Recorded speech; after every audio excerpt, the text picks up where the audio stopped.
Welcome to today's Explainer, where we're diving straight into a massive paradigm shift. Today, we're exploring a fascinating text that completely redefines the very concept of globalization. You see, instead of looking at modern economic models, our source material asks us to look at an ancient divine architectural plan, Surah Al-Fatihah. It outlines a comprehensive blueprint for a cohesive, universal system that's built on harmony rather than exploitation. Let's jump in. Think about this paradox for a second, because it's highlighted right away in our source material. Millions of people around the world recite Surah Al-Fatihah multiple times every single day. Literally, it's the most repeated chapter in the Quran. Yet, as the author points out, while we are constantly debating modern globalization and international relations, we rarely realize that the very words being recited hold the ultimate framework for a perfectly balanced global civilization. It's basically been hiding in plain sight. The contrast between modern and Islamic paradigms here is incredibly stark. Our source notes that when the media talks about globalization today, it's almost always defined by control, right? Market dominance, imposing one culture over another. It's a system often rooted in exploitation. But the Islamic definition of universality derived from this text is an entirely different ballgame. It's rooted in a merciful connection and communication with the entire universe: humans, animals, plants, the earth, the whole cosmos. It's not about domination, it's about integration. So, to really grasp this beautiful system, we'll walk through the structural pillars extracted directly from the text. Here is our roadmap for today: rethinking modern globalization, the Al-Fatihah Blueprint, education, universality and mercy, accountability and righteous reform, true power and guidance, and finally, a new global vision. All right, part 1, rethinking modern globalization, from domination to connection. The source points out something absolutely crucial here. We are moving entirely away from a modern framework where human beings just exploit nature and each other for endless profit. Instead, we're stepping into a framework designed by the creator of all these forces. In this view, humans aren't meant to conquer nature. Actually, we're meant to live in an intimate, friendly universe where we understand its secrets and exist in total harmony with every living and non-living thing.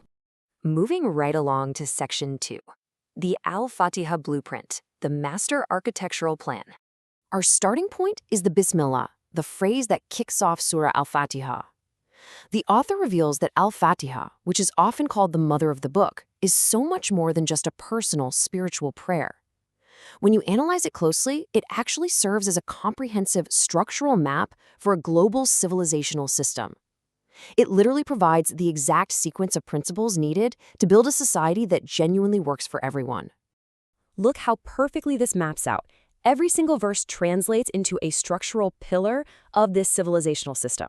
We have 7 pillars in total, and they are education, universality, mercy, accountability, righteous reform, power, and guidance to the truth. We're going to break these down step by step so you can see exactly how they function together. Section 3, education, universality, and mercy, the founding mindset. The whole system starts with Pillar 1, Alhamdulillah, all praises due to God. The source links this directly to upbringing and education, establishing a foundational mindset of gratitude and continuous growth. And then this immediately scales up to the second pillar, Rabb Al-Alamin, Lord of the worlds. This is huge because it teaches us that true university doesn't come from human empires dictating terms. It comes from recognizing a single creator of all diverse worlds, which instantly puts all of humanity on an equal playing field. Now, this third pillar, absolutely fascinating: mercy. The source emphasizes that Ar-Rahman Ar-Rahim, the entirely merciful, the especially merciful, ensures this entire global system is built on compassion. And we mean compassion for every single thing. The text categorizes this into a general mercy for all creation, so that includes non-believers, animals, the environment, and a specific mercy that unifies the community. It completely throws out that cold, cruel cost of doing business excuse that we see so often in modern globalization. Okay, Section 4, accountability and righteous reform, the internal compass.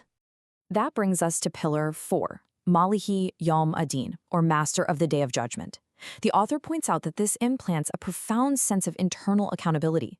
Think about a standard corporate or global structure. The higher-ups always have to monitor the lower downs. But when leaders and individuals truly feel God's surveillance and know they'll be held accountable for every action, well, the need for oppressive, top-down human monitoring just disappears. The compass is entirely internal. And that internal compass flows perfectly into the fifth pillar, إياك نعبد. It is you we worship. The source defines this true worship not just as a ritual, but as actively working for righteous reform in society. By devoting oneself entirely to the Creator, humanity is liberated from the subjugation of other humans, false ideologies, or material greed. It's basically ultimate freedom translated into positive societal action. Which brings us to Section 5, True Power and Guidance, Strength with Purpose. Think of the sixth pillar as the engine of the system, Wa iyyaka nasta'in, and you, we ask for help. In modern systems, power is usually destructive, right? It's all about military dominance, economic sanctions, dividing people to conquer them. But the text argues that true power in this blueprint is sourced entirely from God. On a human level, it manifests as social cohesion, mutual support, and shared principles. It's real strength built on unity rather than exploitation. And if that's the engine, the seventh pillar is the steering wheel. To ensure the system stays on track, it actively seeks guidance to the straight path of truth. اهدنا الصراط المستقيم.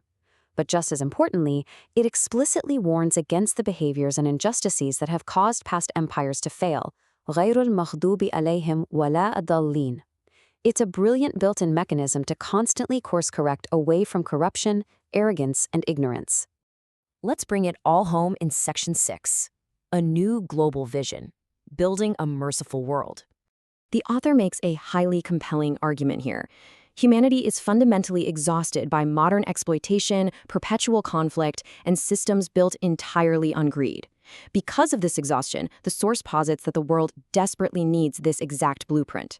A universal structure of justice, profound connection to nature, and absolute freedom from human tyranny isn't just some pie-in-the-sky utopian dream. According to the text, it is an inevitable natural progression that humanity will ultimately seek out.